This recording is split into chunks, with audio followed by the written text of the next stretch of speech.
bagong paligo silang nga. Kasi Juma ngayon, Friday, Juma Mubarak to all Muslims around the world. And today is October 17. Time check is 8:20 a.m. Maaga kaming naligo ngayon. Nauna sila kay, tapos ako, tapos silang ga.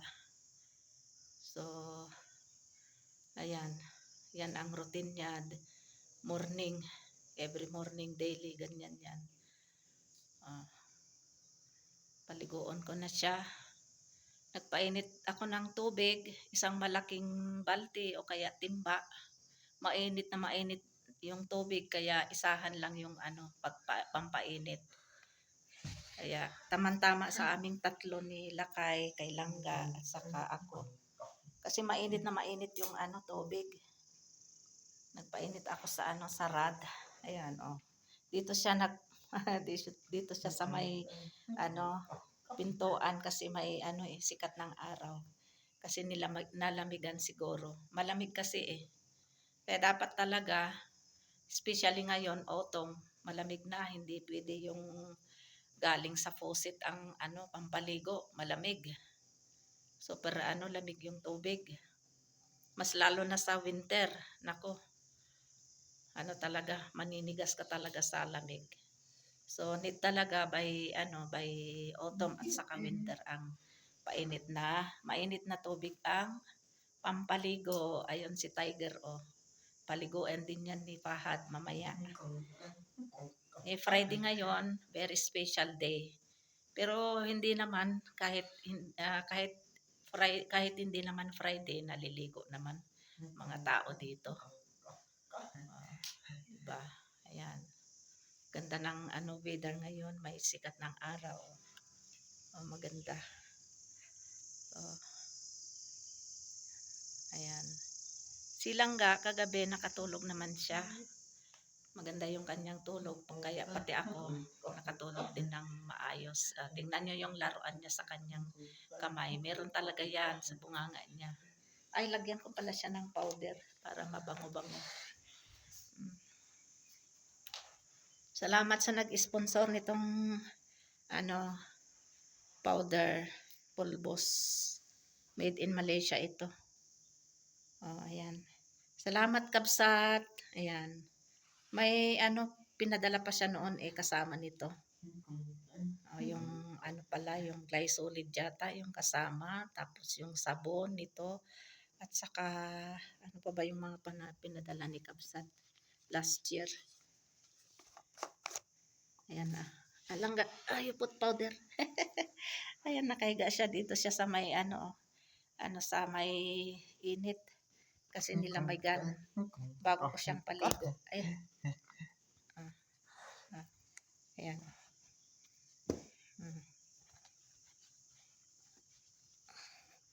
Ayan, may din siya, may panloob kasi hindi pwede yung dito din sa mukha mo para mabango. Para pag may halik. Sila kayo hinahalikan niya silang ga eh. Ayan. So pakainin ko na lang siya. Pero siguro hindi pa siya gutom.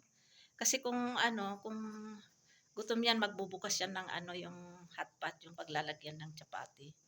Saka mga kasirola yung ulam. Hindi eh. Ayan. Gusto niyang pumasok sa sa loob. So hanggang ganyan lang niya. Sorry, nabubulo na ako. Ganito lang talaga yung kanyang routine. Labas-pasok, labas-pasok. Tapos dito sa kusina. Kaya tingnan nyo, oh. Nakapaa-paa kasi siya. Ayan, mga kalat, oh. Ayan, oh. Oh. Ayan. Hindi ko pa siya masyado na supply.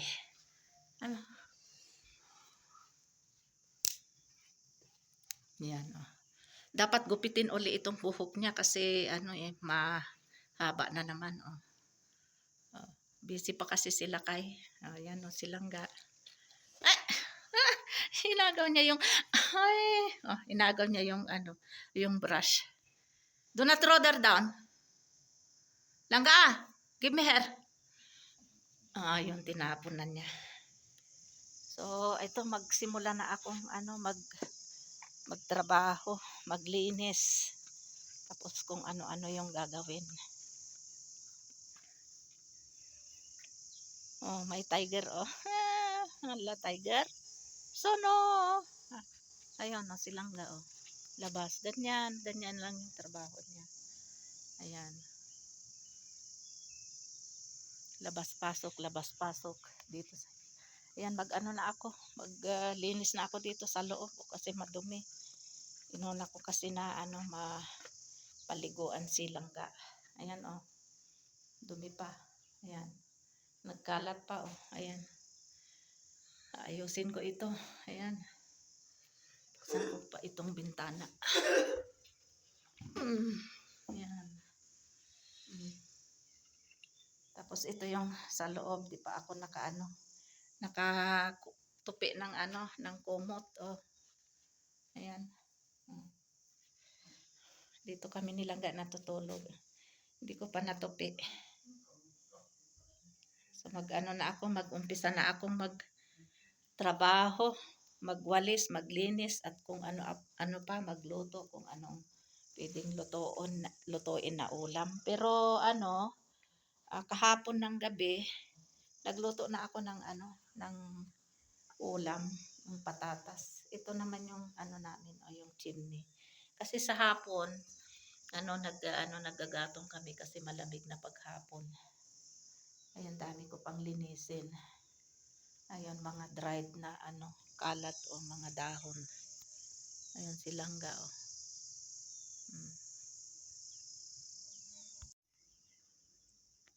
Ayan, tingnan nyo silangga pag nagkalat oh. Ay nako. Ayan.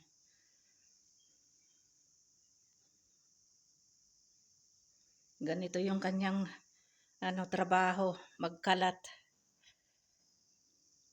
Yung mga kahoy pinutol-putol. Tapos yung mga karton o kaya plastic. Ayan. Yan bang kalilinis mo lang. Tapos ayan na naman ang kalat ni langga.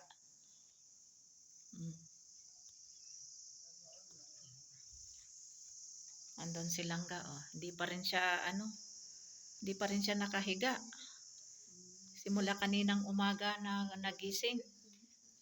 6 o'clock hanggang ngayon.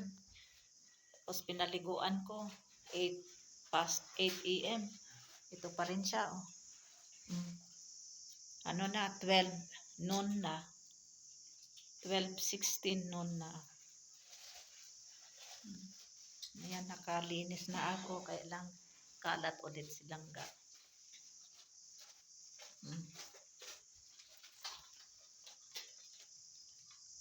Yan, binilad ko yung aking blanket para pag gamitin sa gabi, medyo mainit-init, i-fold ko lang. Ayan, si langga, labas-pasok ang duty niya.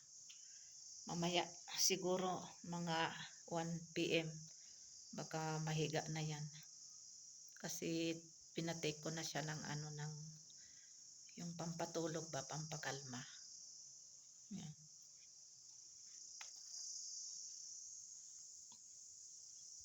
Dito siya ihiga. Minsan ihiga siya dito kaya yung kanyang blanket ayan. Oh.